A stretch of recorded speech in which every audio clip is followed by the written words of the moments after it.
Here we are. We are live. We did it. We did it on time. Thank you, everyone, for joining us on a Friday night for college football with Heather. And I have my very special, one of my favorite guests, Ethan, with me. Thank you. So we'll go ahead and do our introductions. You can find us as usual on bougiesports.net. You can follow us on Bougie Sports on YouTube and follow our amazing founder, follow Yvette on Bougie Sports on X, and you can follow me at Love Buckeyes on X. So Ethan, with that said, tell us a little bit about yourself. Tell us where we can find some of the amazing work that you're doing. Well, I appreciate it, Heather. Thank you for having me back on once again. As the handle will show there, you can follow me on Twitter or X. I refuse to call it X. It's Twitter. It's still Twitter. I still call it Twitter. That clown paid all that money to rebrand it, and no one even calls it that. And what a dumb thing. What a dumb thing. Right. It's going to be Twitter forever. It is. What a jackass. All right. Yep. So you can find me at egreen4325. Also, you can follow my podcast at Going Nuclear CLE, or look it up on YouTube, Going Nuclear CLE. Would love to have you follow us along on that. Heather, you've been on the show. You were on the show this week. We love having you on, and we talk all things, Cleveland sports, Ohio State, et cetera, et cetera. So this is good because we don't focus as much on the Ohio State part of it on Going Nuclear as we do things like the Browns, Cavs, Guardians, et cetera. But this is really a great opportunity to break this down. And we got to do this a little bit on Wednesday because so much is happening. And the college football playoff is an amazing opportunity for teams that never would have had a chance to actually have a chance. And it has changed the entire landscape of college football from what you and I knew growing up and even what this generation has known during their time. So this is fantastic. Well, for the past 10 years, it's been a different format. It's been the playoffs, the 4-team playoffs, and now it's expanded. And that's actually something that we're going to touch on a little bit later about rivalry and how we had to live through the BCS era, and these rivalries mattered. So that's one of the things that we're going to touch on. We've got a lot to cover. We've got a lot to unpack. So let's get right into it. I did want to, before we get started, I don't know if she's got an opportunity to be watching, but if she is watching, I do want everybody to go give Yvette a follow at Bougie Sports. She's the one that founded this. This is her brainchild. This is her baby. This is her idea. And I'm just really grateful that I am able to be a part of this and just be a small little piece of that brand. So go follow my friend Yvette. Yeah, absolutely. Yvette's great. I think when she was at the beginning of the Bougie Sports, she came on my podcast. She did. Even though she was wearing a Charles Barkley jersey, it was quite fashionable, but we didn't have any issues with that. No. She loves her sports. She loves her sports. And on that same token, everybody, please give Ethan a follow. Even if you don't love Ohio sports, you'll love his podcast. He's very, very knowledgeable. It's a very good pod. And Ethan, anytime you ever want me to be on, I would love to, because it's a very good time. So we love it. We love it. Yeah. So with all of the niceties and pleasantries out of the way, we are going to get right into everything that we have going on. And like I said, there's a lot to unpack. So let's just get right into the elephant in the room, and let's rehash the Ohio State, Michigan, whatever that was. Whatever that was. I don't know what that was. That was a I don't know. Oh, Lana's on. Hi, Lana. Follow my friend Lana too, Stefanski girl. Lana is one of my best friends. I love her, so follow her. So anyway, so we have that. Lots of love today. Lots of love, because we had a lot of misery last week. So we're trying to refocus that. We're trying to get into a better frame of mind here. So Eden, what do you think happened? What is your opinion on that meltdown, that epic offensive meltdown that we had against Michigan? Okay, so the first part of the problem was this. Ryan Day wanted to have a contest about who could have a bigger manhood, okay? Yep. Mm-hmm. And he was told for the past 2 years, maybe even 3, your players are soft, you're not physical, you can't do anything. And he said, I'm going to run the ball. He and Chip Kelly decided we're going to run the ball. Mm-hmm. Never mind the fact that we are on like our third string left tackle, our backup center. We're shifting people all over the place against a very staunch defensive line Right. for Michigan. Right. Michigan is missing their top cornerback. They are missing their NFL probably second round. Maybe I'm being a little bit negative about that. I don't know. Maybe he goes late. He's a very, very, very good corner, not playing. So what do? We run the ball. Oh, I have it right. We run the ball 26 times for a whopping 77 yards. Do the math on that one. That's not even 4 yards a carry. No, it was atrocious. It was an absolutely atrocious game plan. And again, I think Ryan Day stepped in it. Mm-hmm. He and the coaches really stepped in it. Now, I couldn't tell. One thing they talked about after the game, Heather, and you know, you could only tell so much watching the game. They said the wind was a bit of a factor, but I didn't see that. In the second quarter, we went up tempo to finish. The Buckeyes did. They went up tempo to finish the first half. They threw the ball all over the place, and they went down the field and scored a touchdown. So I'm not sure about all of that. And I know that it wasn't a matter of the Buckeyes, was it a matter of Ryan Day, Chip Kelly losing confidence in Will Howard at some point and saying, we don't want him throwing the ball. He's throwing a couple picks. I mean, I think that you have to play out of that. So we have a couple of comments here. The first one was Sharps Leaked. I'm sorry, I don't know your name, but Sharps Leaked said that our O-line is terrible. He pointed out, or she, I apologize, I'm not sure, said that they didn't have their starting running back either. And Paul here said it was a debacle. So all of those things are accurate. All of those things are true. But I think that you nailed it when you said earlier that Ryan Day was trying to have the bigger manhood, because he said after the game, we had to establish our toughness. We had to establish the run. So he was talking about establishing the run and showing his toughness. And that is all of the things that all of the media, all of social media, all of the couch coaches, all of the armchair quarterbacks, that's what you heard on social media. That's what you heard in the national media. So he actually was listening to the things that they had to say instead of sticking with the thing that we are very good at, and that is the air attack. So the play calling was baffling to me. And look, I'm not going to sit here and pretend that I could get on the sidelines and I could call a better game. But the difference is that's not my job. If I performed the way they performed, the way the play calling was on Saturday, I would, at very least, I would be on a performance plan. At the very least, I would be. At my level, I probably would have been let go if I had presented to a client like that. So it's not my job to call plays. I know enough, though, to know that it was putrid play calling. So, Ethan, do you blame Ryan Day or do you blame Chip Kelly? Who do you blame more for that debacle? All right. So I would have to I'm going to go 50-50. Yeah, I am too. I mean, now Chip Kelly has, as much as he was all about, what everybody perceived his offense to be when he was a head coach at Oregon, and then when he took it to the NFL, running a very fast-paced offense and getting tons of plays off, they said he always established the run. Mm-hmm. So I think that he likes the identity of the run. But again, as the head coach, you've got to say, look, their defensive line is very, very good. And our offensive line is shuffled and on backups. This is a terrible idea.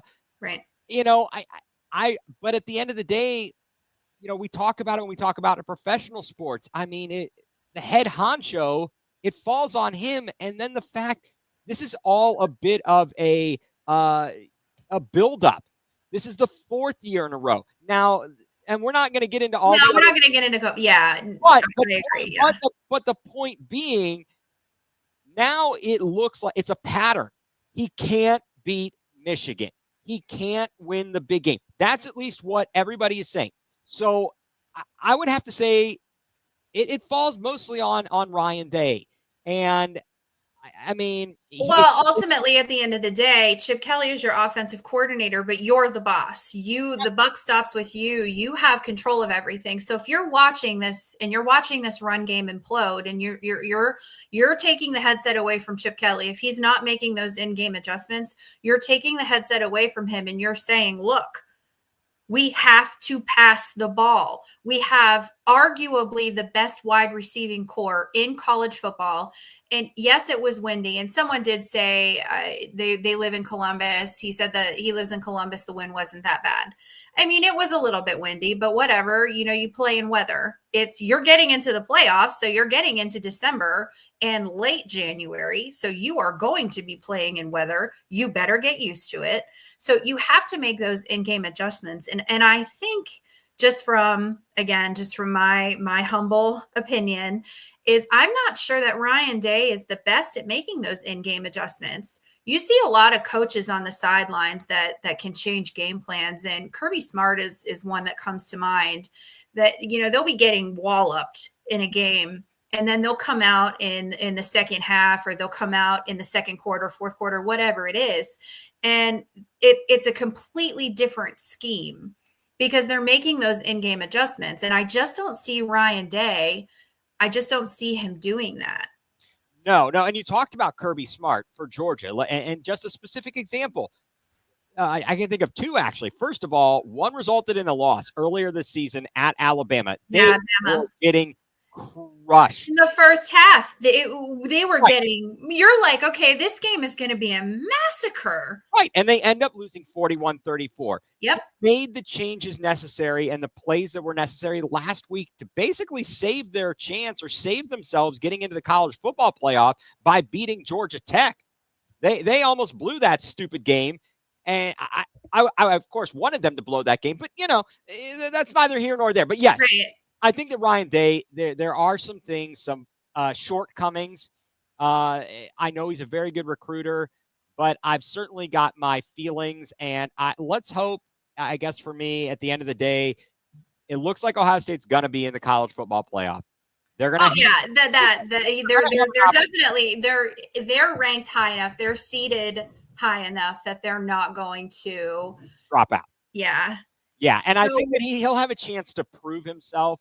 And did you hear, actually, Heather, as we talk about Ryan Day, did you hear after rumors had started swirling about Urban Meyer? I saw he came out with a statement. He made like a third-party statement. It was like, it's like, I'm shutting this down. There ain't no way I'm coming back. Do you think, okay, let's segue into one of the things that we were going to talk about. We could segue into this is the fate of Ryan Day. What does the future look for? What does the future look like for Ryan Day? So let's take that piece of it out. You mentioned Urban Meyer. Do you really think an Urban Meyer could hang?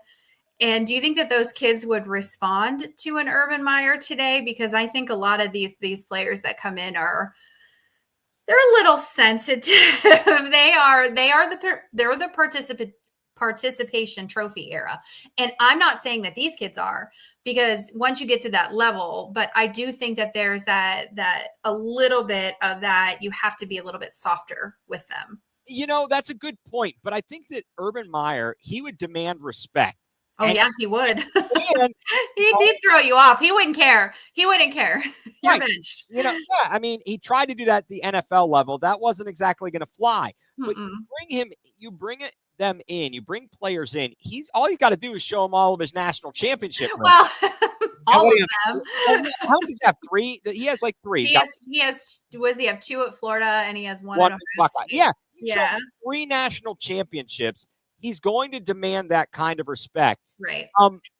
But it is a different type of thing nowadays.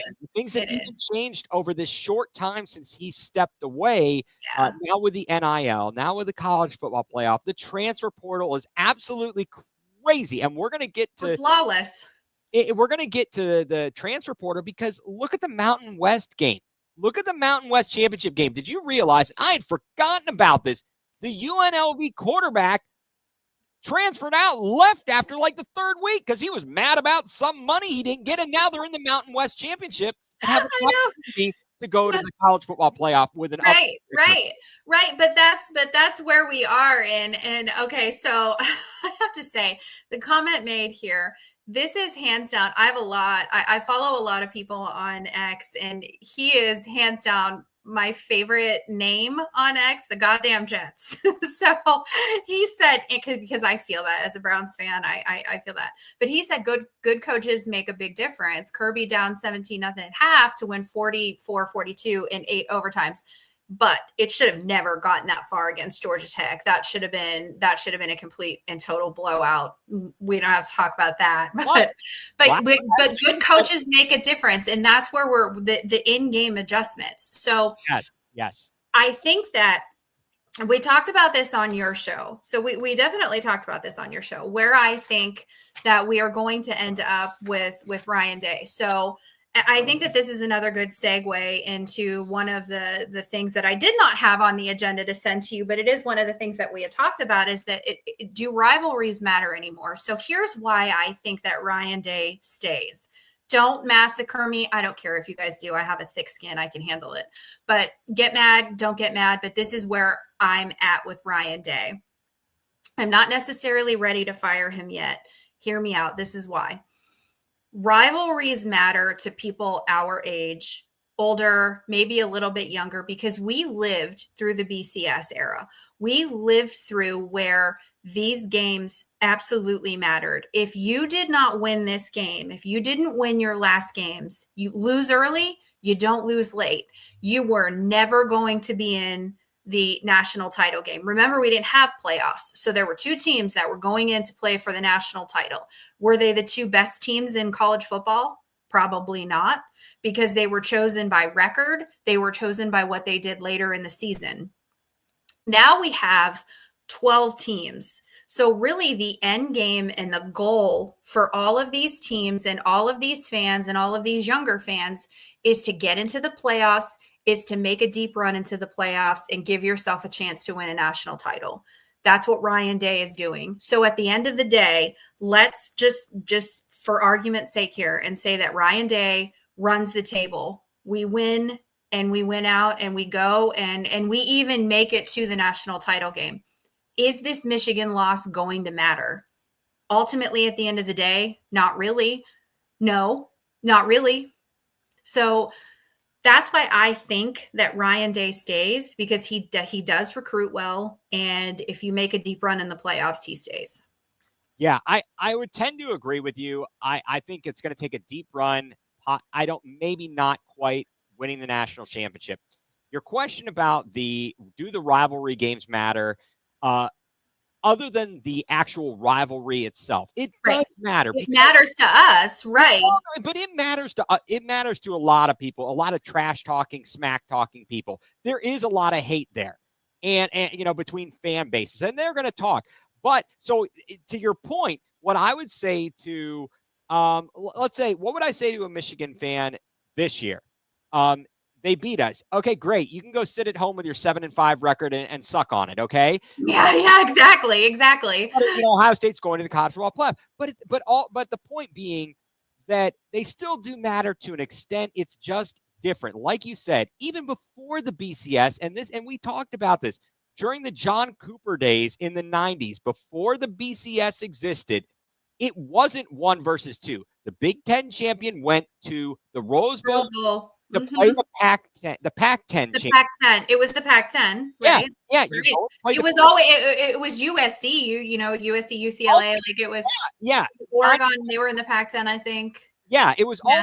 I forget who they added to make it to the Pac-12. But again, the point being, back then, if you did lose, not only did you not go to the Rose Bowl, because normally it came down to that one game, and it could have been even one game during the season. Mm-hmm. And you were screwed. I mean, the playoffs is an amazing thing. So, now that I've gone on a very roundabout, long-winded answer. No, I like it. I do think that rivalries matter, but they're just different. It goes more for bragging rights at this point. There will be times, though, that these games will decide who goes on and who doesn't go on, and it could. Right. It's going to depend year to year. I still think that in these harshest and these biggest of rivalries, they matter. They matter to the fans. It's not just to our age group. It's to the kid, the current, the alum, the current students at each of their universities. You know what I mean? Their Yeah. respective Well, the universities, it does matter a lot to the universities. Yeah. And there is that bragging right. There is that animosity, that hatred, because Michigan owns us right now. And I can't say anything. I do say things because I can't keep my mouth shut, but I'm the meme that says me. I really should just ignore it. But my mouth says, no, wait a minute. I just find it funny. but I do talk shit, but I don't have a right to, because what do I have to back it up on? Like right now I could say, have fun watching the playoffs on your couch, losers. But then they can say to us like, oh, we won last year and 4 in a row. So like, what am I supposed to say to that? So yeah, it does matter to a point, but I think that at the end of the day, here's an interesting money stat. This is another reason I'm not entirely sure that Ryan Day will get fired because of this. So each team that makes it into the playoffs the university gets $4 million. Okay, each team that makes it. If you make it into the semifinals, or I'm sorry, into the quarterfinals, each team gets another $4 million. If you make it into the semis, each team gets $6 million. And then if you make it into the finals, you get $6 million. That's just right off the top. That's not going to count any of the, TV revenue sharing. That's not going to count any of the merchandise, because every round you advance to, you're going to sell your dated shirts and your whatever bowl it is that you're in. And so, and people are going to go out and buy new clothes. And so you're not talking about any, and then there's the TV rights, because ESPN is paying a lot of money for these games. So there's that perspective too. So is the athletic director going to look at Ryan Day after, let's just say he makes it into the semifinals? Is he going to look at Ryan Day and say, okay, you just literally made $14 million for this university because you played in the first round, you played in the second round, and now you're playing in the third round. You just brought $14 million into the school. There's your salary, more than your salary. Are we going to let go of you? Yeah, it's a very difficult decision, but this was something that we might have touched on the other night, and I heard Jake Trotter from ESPN. He was on ESPN Cleveland this morning on the Really Big Show, and was talking about Ross Bjork, the new athletic director. Right. Look what he did down at Texas A&M. Well, he said, Jimbo Fisher, I don't care how much it costs. I'm right. going to pay off your contract. Right. Get out. Leave. Yeah. So he's not above doing that. Now, but I agree. I could see it either way. It's a very difficult decision to make. You've got a lot of people's lives who matter. You've got kids involved. It's not a professional job. It's, you know what I mean? It's not the NFL. So there are different things to take into consideration. You fire a coach. Now you're dealing with all the repercussions of all the recruiting and right. You have all of the other, the chips are going to fall, but you said something that it's not the NFL, but I do feel like it is quickly turning into a more uncontrolled version of the NFL with the NIL. And you need to DM me and tell me what your name is, because I can't, I mean, I would love to keep calling you the goddamn Jets, but I know we've talked, so you need to DM me your name. So he said that if kids don't like it these days, all they're going to do is going to the portal anyway, because it's a broken system. And, we don't have this on our agenda to talk about, but let's touch on that, because we are doing okay on time. The portal and NIL, and it is so broken right now. And I don't hate it as a rule. I don't hate it as in theory. What I hate is how it's in practice, and how these kids, in theory, Downs is a really good example. In theory, he could play for 3, because he's going into the NFL next year. He'll go after next year, but he could play for 3 teams in 3 years, because he didn't like what he saw at Alabama. He didn't like what he saw at Ohio State. And then he decides that he's going to go somewhere else. I don't love that rule. I think that there should be maybe a cap on it, 1 and done, 2 and done. Maybe 2 and done, because it used to be 1 with special permission. Maybe we do 2 and done. I don't know how that works. Right. And so I guess for me, part of the problem is I don't exactly I'm having a hard time grasping the whole NIL system, where the money is actually coming from. It's like, for example, one thing that I question is, all right, Ohio State paid a crap ton of money to get Quinn Ewers. He left. He went to Texas. So who paid? And when I say Ohio State, I mean, whomever. The boosters that donated, or whoever it is that gave him that money, what do they get in return for that? Right. What is this, a binding contract? Do they have to return money? So what, they can just jump from school to school. Right. I understand. I don't like how stringent the NCAA used to be. No, it was too much. It was ridiculous that you couldn't transfer for this, that, or the other. You get hosed because all of a sudden the coaches change, and you're sitting there with a person that coach who didn't recruit you, and you're not in their good favor. And then you can't even, and then you're like not getting on the field and you're stuck there. That's ridiculous. So I agree there need to be exceptions to the rule to be able to move on. But these folks that are like, I'm going to commit, I'm going to come there. Nah, I'm not getting the play, so I'm going to leave. Look, what's going to happen next year, Heather, if we talk about in the eyes of the Buckeyes? Let's look at our quarterback room, right? So we get in Julian Sayin on the, he transferred. Yeah, he came in from the transfer portal. Right. I think he stays. I think he stays. I have a theory on that. Devin Brown's probably, he's gone. Gonna, he's gone. He's going to walk because he's not playing. He's not playing. There's no way. Air Noland. He's staying. I think Air Noland is staying because he will get playing time. He was redshirted this year. Right. So I think you see Sayin, and then I think Sayin ends up going into the NFL probably, because I do think he might be good enough. And then I think you see Air Noland in 2 years. And then you've got Tavian St. Clair. And then you have Tavian St. Clair, who we're going to redshirt next year. And right. Then he'll be the heir apparent to Air Noland. See what I did there? I did. and also follow me for more. Yeah. What happened to Lincoln Keenholz? He left, right? He left. Yeah, okay. He left. Nothing happened to him. He left. Right. So I mean, it's great. You've got this backlog of all these players, and you have to keep recruiting. And then you have to. You have to. How difficult is it as a coach to have to keep re-recruiting the same players to convince them to come back? It's nuts. I don't know if I could put up with that pressure. I might lose it. Well, but that's where Ryan Day is really good, because he still keeps recruiting at such a high level over and over and over and over again. His statistics every year, he's in the top 5 every year. So he's really good at recruiting. And I'm not saying that other coaches are not. What I'm saying is that Ryan Day is consistently good. And that's where okay. I want to go back a little bit. So you were talking about what are the rules for paying these players and then they end up leaving.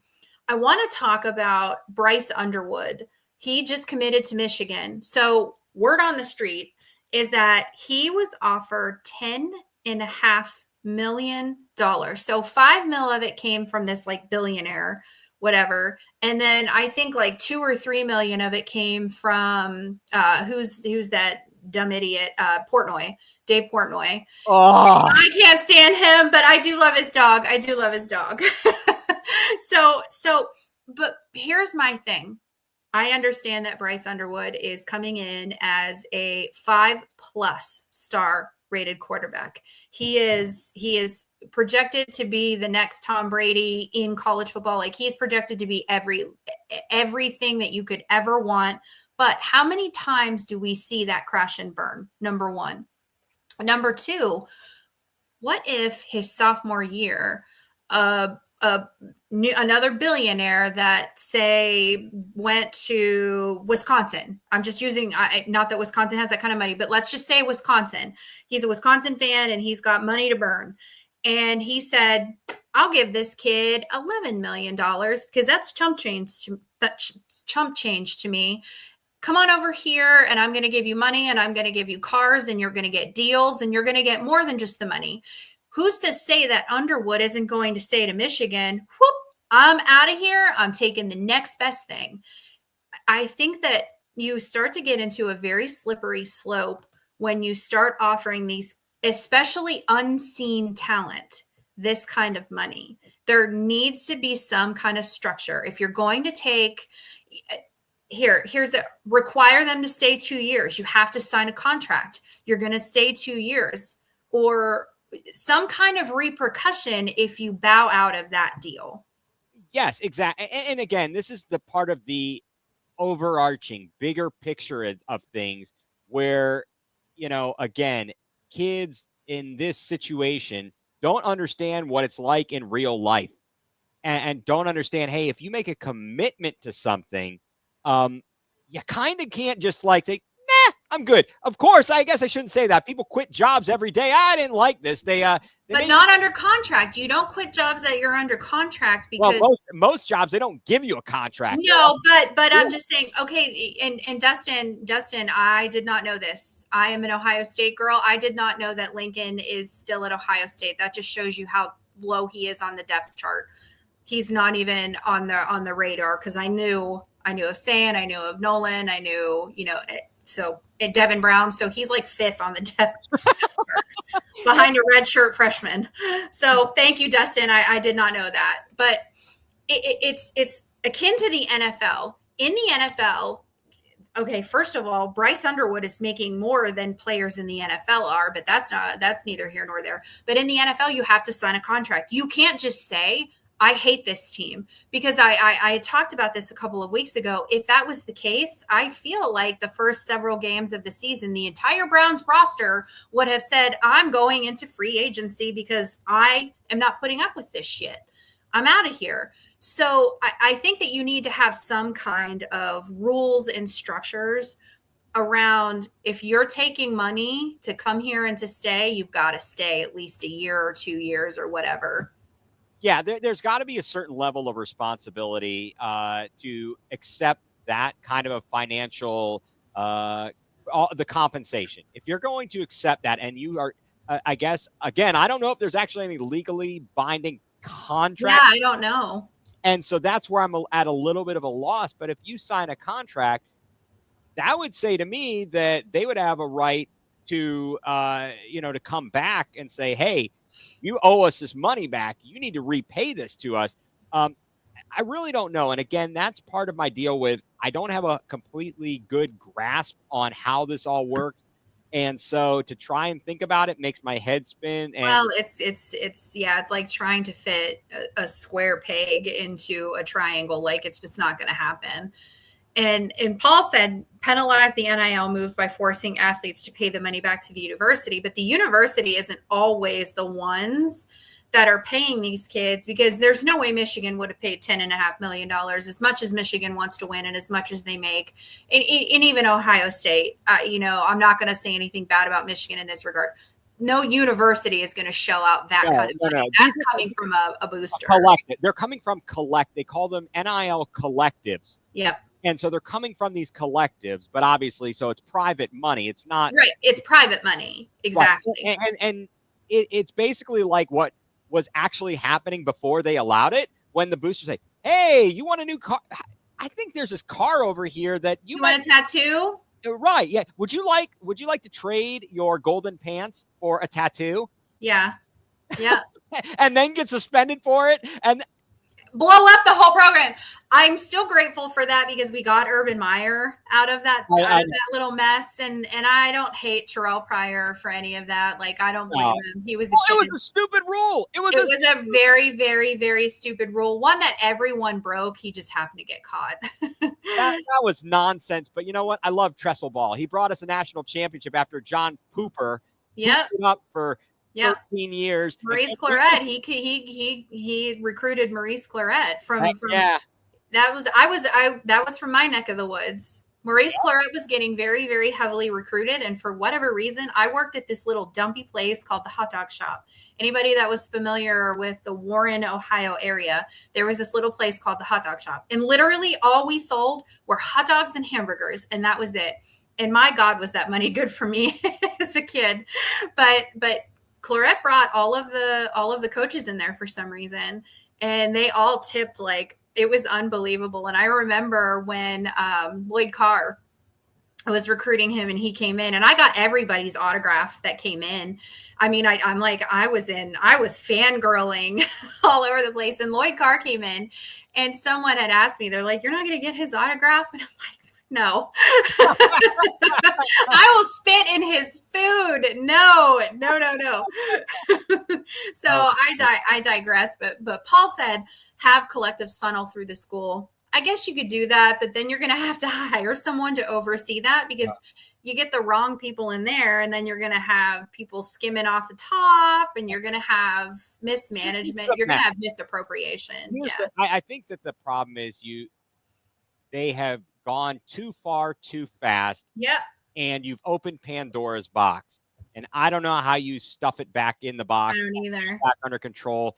And so for that reason, I'm just going to watch the football and then or basketball or whatever college sport. And then when someone leaves, I'm going to be like, all right, they're coming to Ohio State or whatever. Oh, you're leaving, you wuss. Get out. Yeah, you big go. We don't want you anyway. But you know what? The NIL and I actually want to do something on this at the end of the year once college football is over. I want to talk about NIL because it's funneling into other sports as well.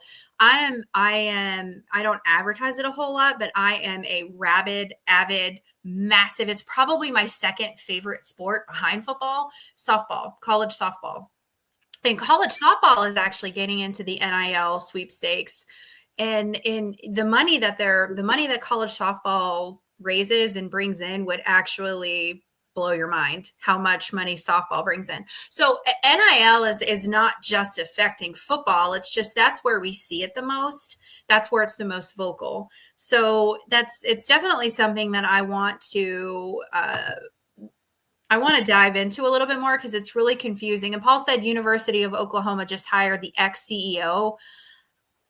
I mean, again, misappropriation because how many CEOs are honest and upstanding citizens? So I'm not sure that I would trust it, Paul, but that's an interesting fact because let's see how that works because Oklahoma is not the power that they used to be. Maybe having someone like that to help will help them bring in because like it or not, it's the new way. Well, a couple of things, Heather, just to close out that point, or at least, I won't. Yeah. Let's close out. Yeah. Okay. One, you need to get Cardale Jones in.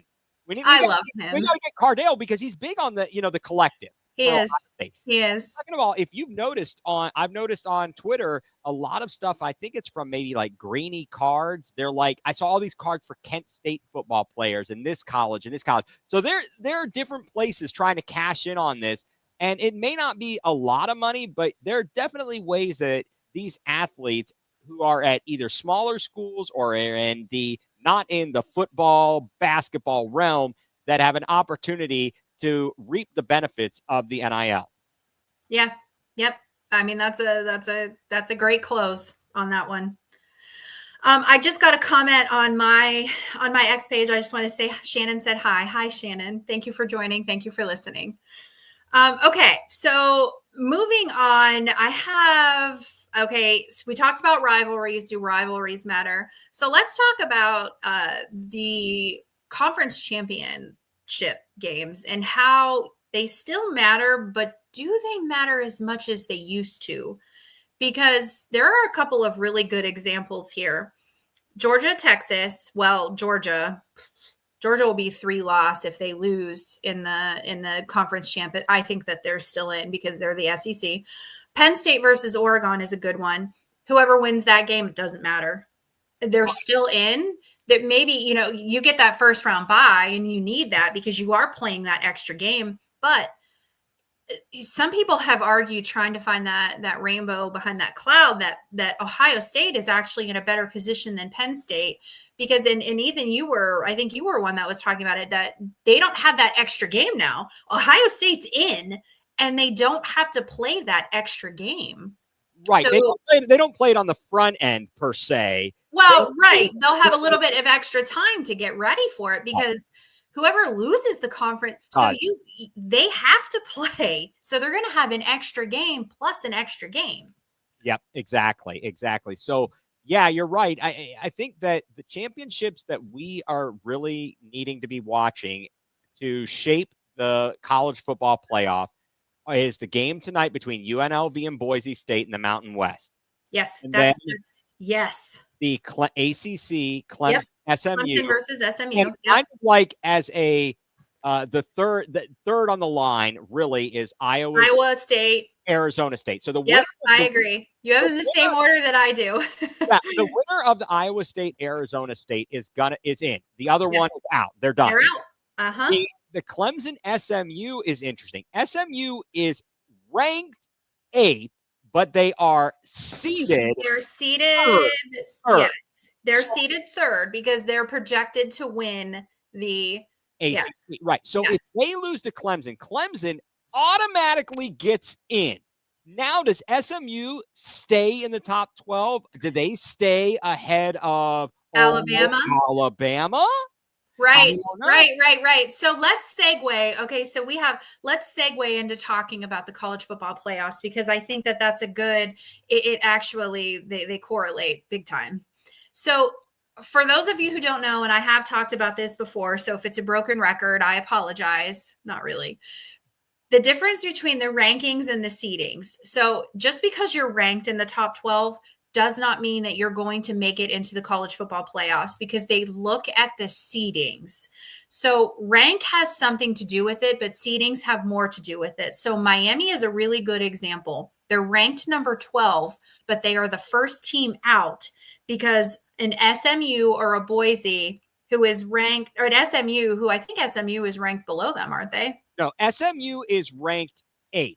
Okay. Boise is ranked 13th. It's Boise. So them as a Boise would leapfrog Miami and make it in and kick Miami out. So they have right now a 3-loss Alabama team in over a 2-loss Miami team.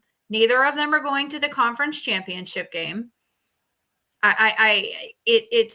It's actually mind-blowing. So to your point, SMU, if Clemson wins, Clemson is in. Yes. If SMU loses, do they kick Alabama out? And do they put SMU in over an Alabama who has 3 losses over an SMU team who made it to their conference championship? What say you? All right. What I would say is this. I looked at the SMU scenario and, basically from what I could tell and looking at SMU, their schedule is pretty weak sauce. I mean, the ACC is pretty garbage. It's hands down. It's the weakest conference. I think. Yeah, maybe not hands down, but it's up there. I think though, if SMU loses, they should still end up being in. The bigger question, Heather, is actually the Boise State question that we're gonna get to. I think if SMU loses, I think they're still in. Maybe they fall to like they slip in somewhere in that 10, 11, 12 range. Maybe. I think they'll get in though. But another team may get bumped out of it. I could see, I don't know. It's so crazy to look at the rankings and the seedings, and you try and figure these two things out. Who's going to jump who? And that's the puzzle. The most to gain. Look, bottom line, we know Clemson has to win to get in. Clemson has the most to gain here because if they don't win, they're done. There's no way. Right. So I would say that I think that the committee will favor Alabama. Sadly. I do too. I think the committee is going to look at. They're going to look at. They're going to use history, and they're going to look at money. They're going to look at how the fans travel. And they're also going to look. I mean, TV ratings. That they're going to look at the competition. Right, your strength of schedule. Right. That's going to play a big role in it. SMU help that per se, that a lot of teams on their schedule aren't ranked. But again, I think that if SMU loses and it comes down to them and Alabama, they're out. I think that SMU is going to be out, sadly, and it's going to be the ACC is going to be a one bid league. Yep, I agree. I completely agree with you. Now, let me ask you this. Let's pose this other. What do you think happens if there is a blowout loss in so let's say that there are any blowout losses, do you think that favors, like in SMU? Do you think that if SMU win or loses a very close game and there's a big blowout, they're still going to use that to Alabama's advantage? Or do you think that maybe they're going to say, okay, SMU played a little bit better than, say, a Boise who beat the hell out of their – who are they playing tonight? UNLV. Let's say Boise wins tonight and they beat the hell out of UNLV. Or let's say UNLV wins and they beat the hell out of Boise. Boise is ranked ahead.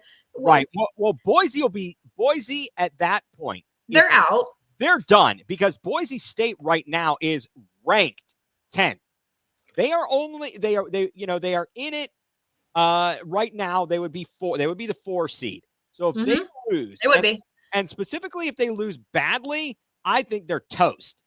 I think that they are toast if they lose badly. SMU has a little bit more of wiggle room because they are ranked 8th, seeded 3rd. They've got a little more wiggle room there. But could you imagine if UNLV wins? It's going to turn it all. It's going to turn everything upside in their head. This is what it looks like right now. You guys maybe not be able to see, but so right now, the way it's going to play out is, and this is if everything goes the way it's supposed to go, this is how it would play out. Tennessee, Ohio State at home. The winner of that game would play Oregon. That would be on a neutral field. Right.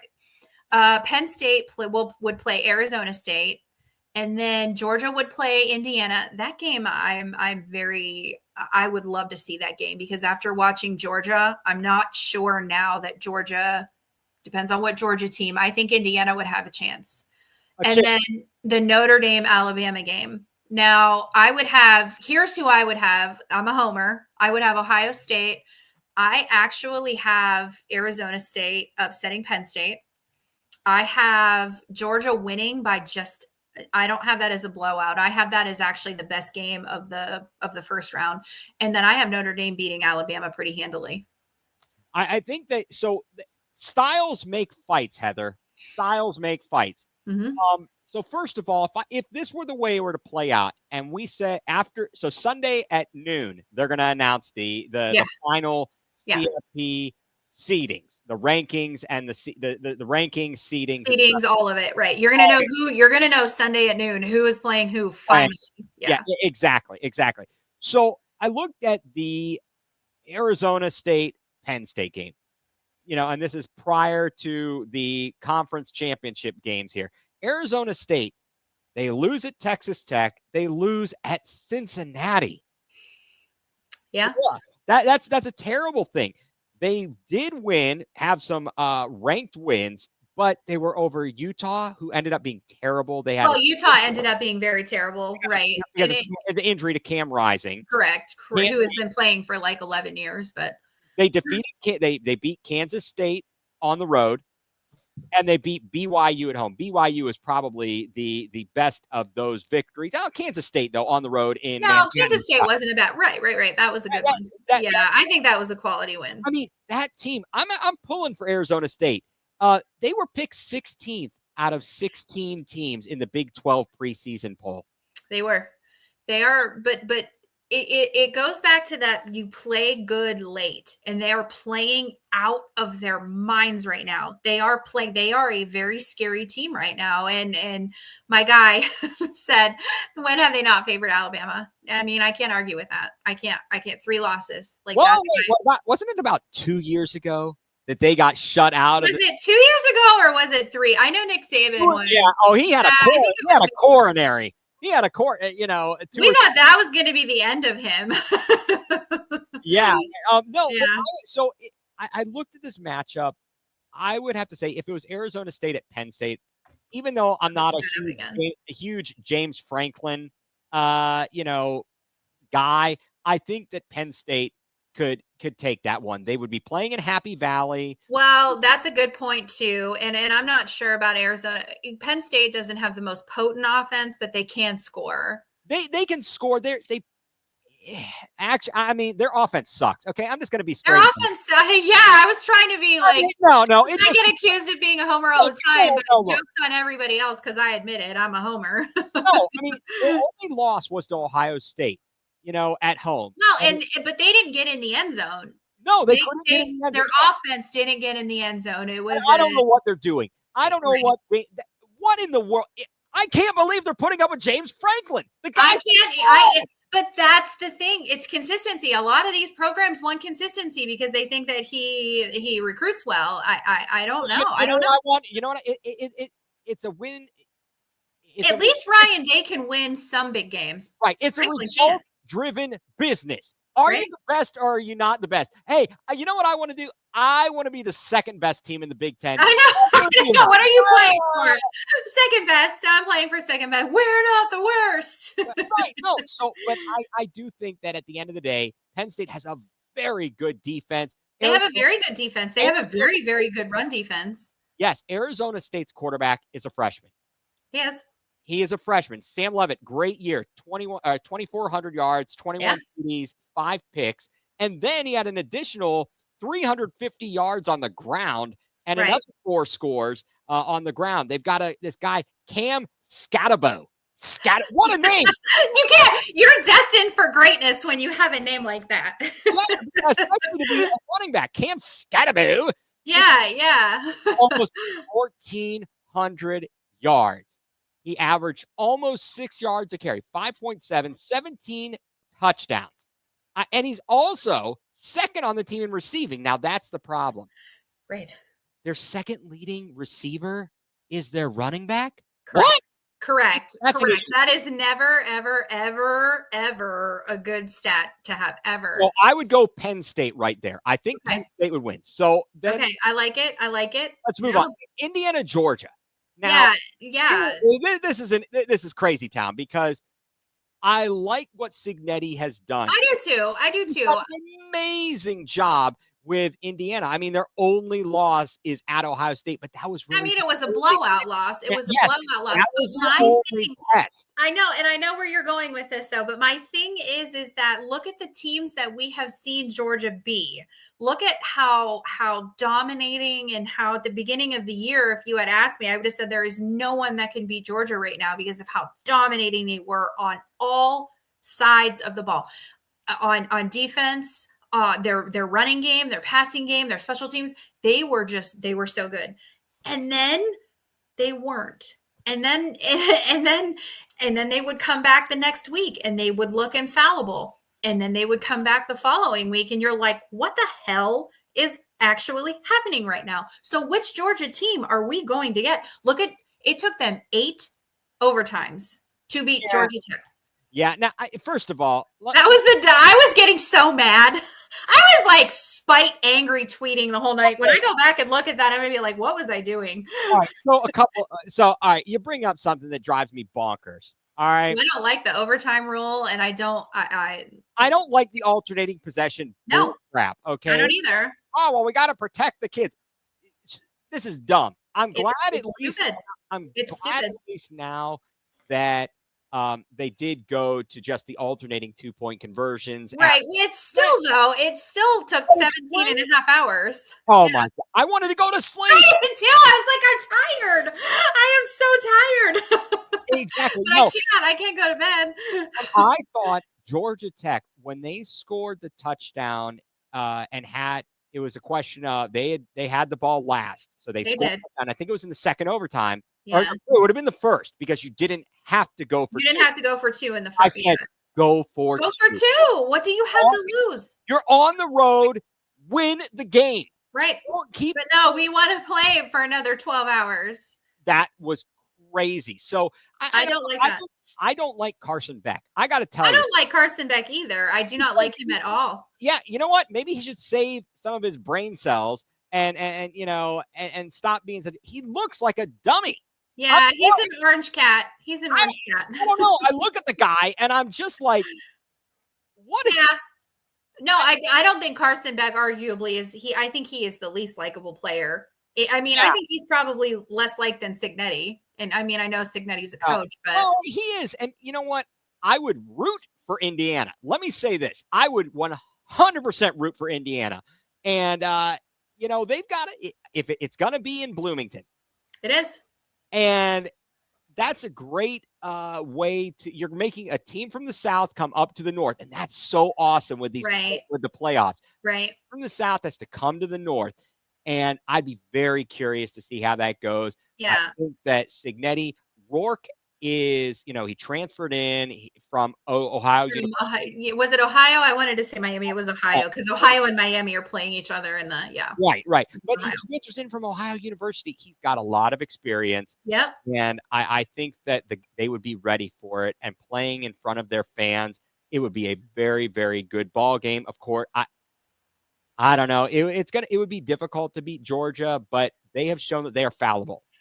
They have, and that's my thing. I'm not saying that Indiana is going to win. Unfortunately, I do not think that they will win, but I don't think it'll be the blowout that I think some people think that it will be, because it's a big bad SEC. I think that, I think that we're seeing that the SEC isn't. They're good. I mean, they're you could make an argument they're the best conference. You could make an argument the Big Ten's the best conference. They both have a great resume. But, you're saying, potato. Okay, there's a story behind that. My team at work said that they would only watch my podcast if I was able to slip in the word potato 4 times. So there's 3. So you guys, if you're watching, I'm going to say it again. Potato. I said it 5 times. So you guys owe me. So my team at work. You know what, though? But you know what, Heather? Here's something interesting. The fact that you had to do that to get them to watch. I know. I told them I'm going to fire. I'm going to write them up. I'm going to write them all up. And yeah. I mean, where's the love? They should be supporting you. I try and get my kids to watch. I had to bribe them. They said I had to say the word potato 4 times. So I said it 6 times. So now they owe me. Joe just asked if this is live. Yes, unfortunately, this is live. That's why you're seeing this rambling and us going off the rails here. Right. And here's what I say to that. Do it live. Do it live. We're live, baby. No edits, no fixes, no takebacks. And just in case anyone was wondering about what we're talking about, we're talking about practice. We're talking about practice. Playoffs. Yeah. We're talking about playoffs. We're talking about playoffs. Yeah. We're not talking about practice. Yeah. We're not talking about practice. No takebacks. We're not talking about practice. Right. So I think we both have Georgia, but we have Indiana. Very good ball game. Very good ball game. And then Alabama and Notre Dame. I have Bama, or I don't have Bama. I have Notre Dame. Notre Dame is playing the best ball that I have seen them play, and I am team smart. Let me throw this monkey wrench in there for you. Okay, you're right. They're winning, but I'm not convinced. Okay, I don't like Riley Leonard. I see nothing in him. They played nobody. And they lost to Northern Illinois at home. But that's what they do. That's what they do every year. That's what they do. And that's why they shouldn't be in this stupid thing. So you have Bama. Maybe? No, I don't. That makes it even worse. I have them winning, but I hate them. I hate both teams. That is one of those games where I will watch just because I do this podcast and I need to be educated on what I'm talking about. But I hope neither team has a good time. Exactly. No, but we do have Marcus Freeman. I do. I like Marcus Freeman as long as we're not playing him. And he was one of the names that I had seen thrown out if we let go of Ryan Day. Right. Marcus Freeman, because he's an Ohio State guy. He gets it. Absolutely. Yeah. But it'll be in South Bend. It'll be right, and it'll be cold. It'll be cold. It'll be touchdown Jesus. Yeah. But I despise both fan bases. Yep. And I think a lot of people say that about us, though. Joe said Marcus is he would be a good option. And yeah, Georgia has been plagued with slow starts most of the season. The running game has been really inconsistent. And they're going to get back ATN. They are going to get back ATN after. Yeah, they are. that'll make a difference. They're very, very good, and I could see them making a run, but I don't see. I'm just going to give you a quick, step aside. I don't see any team, even Oregon, undefeated as unbeatable. No, I don't I either. think every team has a weakness. I do too. On any given night. This is the first year I've ever watched college football that I haven't looked at a team and said, there is no way anybody is going to beat them. And I haven't said that in a long time. Exactly. So, all right. Lastly, but not leastly, in the quarterfinals here. Yeah. And I'm not wearing my Ohio State gear, but you guys can see I have my Ohio State stuff. You can't see this side of my wall here, but I have my curio cabinet filled with Ohio State memorabilia. So your girl, you know who I'm going to pick because I'm a homer. But go ahead, Ethan. I will let you do the honors first. All right. Nico Iamaleava is Impressive. a freshman. Yeah. And no. Okay, just no. He looks like, first of all, he looks like he's going to get broken in half. I know. Josh Heupel, I don't have any faith in Josh Heupel. He was a crap quarterback in college, and somehow he's a head coach, and they make him out to be this good guy. He looks like, I'm sorry, I got no confidence in the guy. That's a very, very good win over Alabama. That was a fantastic win. But I think at the end of the day, if Ryan Day isn't playing so tight that his pants are now being eaten by his butthole, that Ohio State should be able to win that game. I know. Oh, poor Ryan Day. Poor Ryan Day. He's going to be more that was the best analogy that I heard. He played like his pants were getting eaten by his butthole on Saturday. He did. Yeah. He did. He looked so uncomfortable. Like he needed an enema. Like, let it out, son. At halftime, let's just get it out and you can come back and play a little bit more free. Okay. Yeah. That's what I said. We're live. Yeah. I mean, it's one of those things where I think he's going to have to just I think Michigan, he builds it up all throughout. Yeah. It was so much. He wanted it so bad. And I think that it just got the best of him. It really, and we saw the best of his team. We should have beat Georgia on New Year's Eve. Yeah. I mean, Marvin Harrison, that should have been targeting. He gets knocked out. Oh, he's targeting.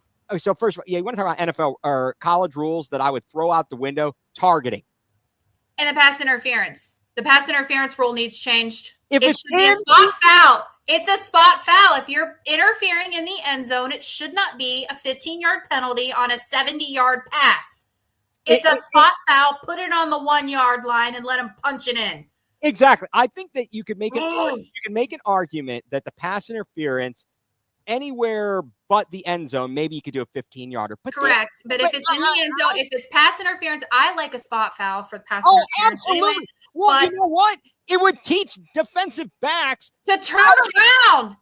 And then they'd be ready for the NFL. They can't do it, and I can't stand it. And Davis and Igmignosin, it's got very nuts. I know. Davison Igmignosin is like the bane of my existence because when he turns around, he is one of the best defenders. He can bat the ball down. He can defend like nobody's business. But then he's going to pass. He's going to interfere 2 times a game, and it's going to be at the most inconvenient time. And that's a whole, we could do a whole show. We could do a whole show on that. And what we really need is we need to get in a college coach or defensive back. If I on the replay, my dream is to get Jim Knowles on to my show because I'm a homer, and anybody that talks any shit about Jim Knowles, don't follow me because I love that guy. I think that he is a very, very, very good coach. Maybe not talk shit. You could talk a little bit about it, but I don't want to hear that he needs to get fired. I don't want to hear any of that because I do like Jim Knowles, but I do want to get a coach on here to talk about. I don't want anybody to give any trade secrets away. How are you teaching the players? Yes. And when you're watching plays, like when you're calling plays, like what are you looking for? Where are you looking at where the running backs are lined up, how your wide receivers, like I want to know like a lot of that stuff. I definitely want to know a lot of that stuff. the ability to call the plays. So for us, as we talked about, being an armchair quarterback is real easy in hindsight. It is because we're watching it on TV. Right, you got 20 or 25 seconds to call a play in to a guy with it. Now at least they have the communication device. They do. Those were illegal before this year. Now it's part of the whole sign stealing thing. Well, we can thank Connor for that. Right. But you've got such a short amount of time to call it in. And you have to identify the personnel on the field. You know the down and distance. The amount of studying that these people do to coach, whether it's football, basketball, whatever, to know these things as quickly as they know them is unreal. I couldn't do it. I couldn't either. I couldn't do it either. And like I said, like it's easy for me to say some stuff, but again, it's also not our job. You know, we can say things up to a point, but some of the vitriol and the hatred it's been a little out of control. It has been. But I would like to know what they're teaching them. Yeah. How are they teaching them to defend that? Because it would seem to me. So, all right, tell me this, Heather. Think about this. What do you go to college for? You go to college to learn how to to do a job, right? Yeah, and to have fun. Right. So if the idea is I am playing college football with the goal of going to the next level, why am I not being taught to play? Right, how to go to the next level. How to play in the NFL. Right. Yeah. Which means you can't face guard. You can't face guard. You got to turn around and see the ball. But we also see a lot of NFL corners that don't turn around either. So I would love to pick a defensive coach's brain and just, talk about the schematics and the education of the defense. Or you know what? You need to hit up Ohio State alum Tyvis Powell. Okay, funny story about Tyvis Powell. He's actually one of my favorite players. My favorite players are pretty obscure, and Tyvis Powell is in the top 5. And I met him at the spring game 2 years ago, and he's got a handful of nachos. And I walk up to him, and I'm like, I don't mean to be a jerk. I'm like, but are you Tyvis? You're Tyvis. I didn't ask him. I'm like, you're Tyvis Powell. I'm like, and you were one of my favorite players ever. I said, your interception against Alabama, like one of my all-time favorite moments ever. He was so happy and he was so grateful. I have a picture of him and he's holding his nachos. Yes. And it made my day. It made my entire day. He was amazing. I love Tyvis Powell. I should actually, Tyvis Powell, if you're watching, I'm going to DM you and see if you want to be on my show and talk to me about this. This is kind of networking here, but I was actually fortunate. The person who brought me into the podcasting, Craig Fountain, he had Tyvis on his show, The Dogs Table. And ask him to connect with me and you, and we can do a show on that. And another one of my favorites, tell him I also want Chimdi Chekwa on my show. Yes. Chimdi was one of my, I was 3 days post-surgery, 3 days out of the hospital, and he was doing an autograph signing, and I had his jersey, and I went and met him too. We share the same birthday. So if I could get Chimdi and Tyvis on my show, I'm going to have to sedate myself because I would be very, very excited. wait. But Heather, now if I were to go and say 24 hours to go, I want to be sedated, how many people listening would not know that reference? Probably everybody. Yes. Joe said 2 really good Buckeyes, 2 really good people. Both times, like I said, I've met both of them and I cannot say enough good about how nice they were. So, at the end of the day, I think that Ohio State would be able to win. I certainly Tennessee offers Nico Imaialava. This guy, Imaialava, I can't even. Oh, yeah, I think you said it right. Yeah. Yeah, but he can run. He can run. Well, he can run, and we're not very stout against him. And they've got a very good running game. 1,485 yards for Sampson and 22 touchdowns. That's a bit troubling. And they, it would be very difficult. Their wins this year were early in the season versus North Carolina State, number 24 at the time. They won 51-10 at home. They win at Oklahoma. That game turned out, Oklahoma was terrible, They win 20. Well, it again, in hindsight, though, you don't know that when you're, And then, of course, at that time, it looked like a signature, yeah. right. And the biggest was, of course, the home win against Alabama, 20. Yeah, against Alabama. But looking back now again and seeing how inconsistent Alabama has been, so I'm picking Ohio State just because I would as well. Yeah, I don't think it's going to be a blowout, but I think Ohio State plays much, much, much better, and I think we see a much different offense for Ohio State. But will we see Jaden Fielding? Mm-mm. Nope, we're going to go for it on fourth down, or we're going to punt it. We're not going to see Jaden Fielding, no. And we better go into the portal. I guess there's this MAC kicker I saw today. I think Eastern Michigan, Gonzalez. Eastern Michigan, yeah. I apologize. I saw the name, and it's either I did see. I saw it earlier, and I can't remember the name, but he is a very good kicker, and they're saying that there's mutual interest. So let's go pick up a kicker in the portal for the love of God. So yes, I think we both have Ohio State. We're a little bit over, but I want to spend maybe let's only spend a couple of minutes here. I think both you and I are anti-flag plants. So teams out there, and I have two clips on why. They're short clips. Let me show the first one. So the first one it's Ohio State, Michigan, and I wanted to show this, but this is the aftermath, and this is why flag planting it's obscene. So this is why. Look at this scuffle. And kudos to Sawyer and Iggy. They said not on my turf. They said no. But you can see the police here. You see the fights. Michigan players got maced. Players got maced. Okay. So that's the first one. This is the second reason. So they're not just planting flags. This is the Florida State game. Florida State sucks. Congratulations to Florida for beating a horrible team. Planting the flag for what?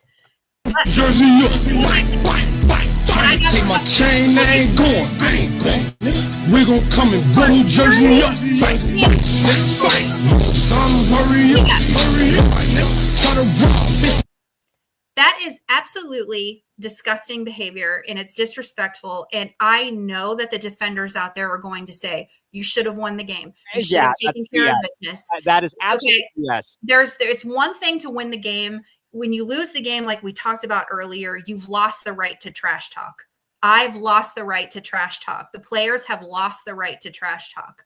You did not lose the right to have respect. Okay. Yep. That's my thing. And that's disgusting what Florida did. And I'm going to stand on that. And I'm sure my DMs are going to blow up now, calling me whatever, but I'm going to stand on that. And if Ohio State did it, yes, I would say the same. 100%. I 100% agree. First of all, the answer to our question about the kicker is Jesus Gomez. Yeah, that was it. It is Gomez. Thank you. Right. Second of all, the whole thing with the flag planting is a bigger problem than just what's happening on the football field. So first of all, we talked. I was listening to Jake Trotter. He was down there because he does the college writing for ESPN. He got maced. He got pepper sprayed at the Ohio State. He's a reporter doing collateral damage because these people have, and I don't know what happened on the field, and I don't know if the police should have maced him, but it was melee down there. Right, you've got to break it up somehow. You do. You think about it, things that happen on the field, right? Think about hockey. If you got into a fight, let's say that was a bar fight, you'd both be going to jail. You would be going to jail. Both teams would be both parties would be going to jail. Right. Let me give you this analogy. It's defacement of property. It is property. They're going in. They're trying to destroy it. They're doing this. Look, we don't own people. I don't own my wife. My wife doesn't own me. I don't own, I don't even own my dog. My dog owns me, for the love of God. It's that whole idea that this has gone way too far. Yeah. And somebody needs to really put the clamps on it and say, look, guys. Yep. I understand there's a lot of energy. You're all excited about your win, but this is no.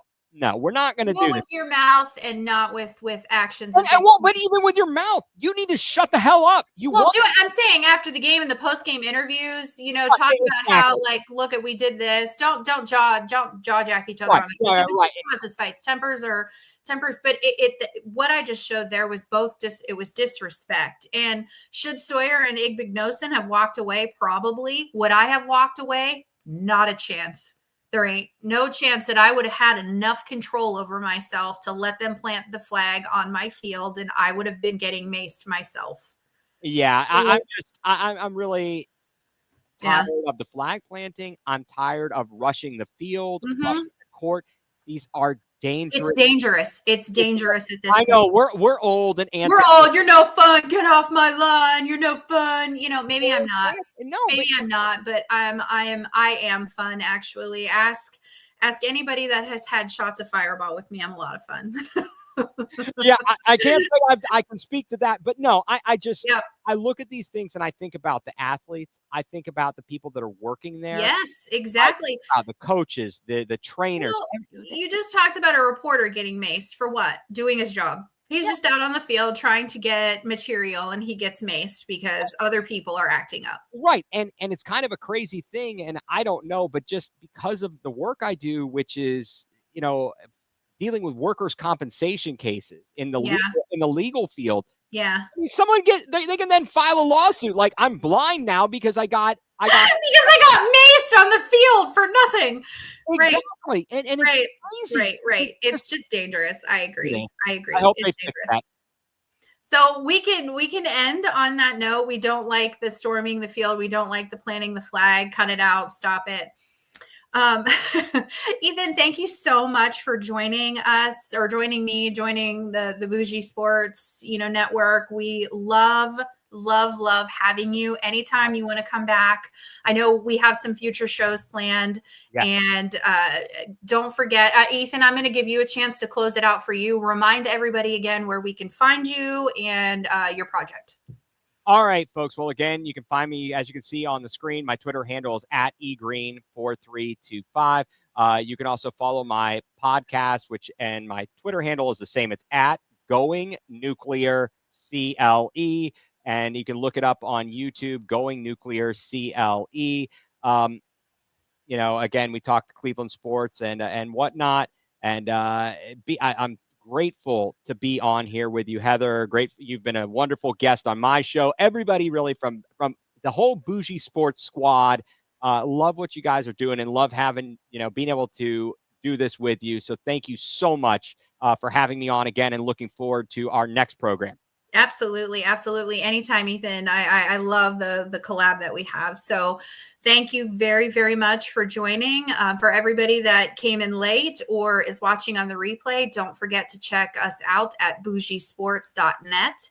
You can check us out on YouTube @Bougie Sports. Please hit that little link and subscribe. If you want to go on bougiesports.net, you can see all of the things that we are doing. Bougie Sports is a large network of a lot of things. We're not just college football. We're not just NFL. So check us out there. And then you can check me out on X, on Twitter, whatever you want to call it, @LoveBuckeyes there. So thank you so much, everyone, for joining on your Friday night. We really appreciate your time, appreciate all the comments, and we will see you next week. Thanks, everybody.